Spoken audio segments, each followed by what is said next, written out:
My grandfather built Miller & Sons Restoration from a single toolbox in 1968 into a premier carpentry firm. I spent my youth breathing sawdust and eventually got an MBA to be the modern eyes Dad insisted the company needed. But as VP of operations, I'm just watching the bank account bleed dry. The root of the problem is my 32-year-old brother, Leo. He lives in a company-paid loft and plays design consultant. He rolls in at noon, drinks pour-over coffee, and promises clients physically impossible projects. Like last week's pitch for a Roman-inspired villa with hand-carved walnut colonnades promised in just 3 weeks. When I tell Dad we don't have the manpower or equipment, he just pats my shoulder. Leo has the vision, Sam. You just handle the math. The math says we're $400K in the hole. In a family business, there is no off switch. Sunday dinner at Mom's is just a boardroom with better gravy. Last night, I brought the spreadsheets. I laid it all out. Our overhead is killing us, and we desperately need to pivot to modular cabinetry to survive. The room went dead silent. You'd have thought I suggested we burn the warehouse down. Modular? Dad spat the word out.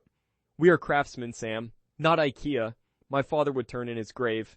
Your father also liked paying his electricity bill, I countered. Mom immediately started crying about discussing money at the table. Meanwhile, Leo smirked, announced he had a gallery opening to attend, and had the audacity to ask for a salary advance to buy a vintage motorcycle for brand inspiration.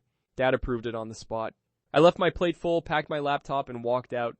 Things officially hit the fan on Wednesday. I discovered that Leo hasn't just been lazy, he's been incredibly reckless. He used company credit cards for personal vacations, coding the trips as market research. But that wasn't the worst of it. While hunting for a file, I found a stack of final notices hidden deep in Dad's desk drawer. We haven't paid our primary timber supplier in 4 months, and they've officially placed a lien on our warehouse. I confronted Dad immediately. He looked older and more fragile than I've ever seen him. He admitted he knew about the lien, but claimed he was just waiting for Leo's big job to clear. A massive multi-million-dollar contract with a tech mogul he's supposedly been closing for 2 months. I called the mogul's office today to check the status. They had absolutely no idea who Leo was. They went with our biggest competitor 3 weeks ago. This morning I sat down at my kitchen table and drafted 2 documents. The first is a total restructuring plan.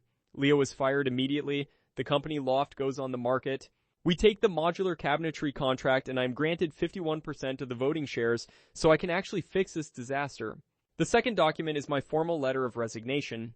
I love my family, but I'm exhausted. I'm tired of being the only person steering the ship away from the iceberg while the captain is busy polishing the silverware. I'm meeting them at the office in exactly an hour. Wish me luck. I'll update you guys after the fallout.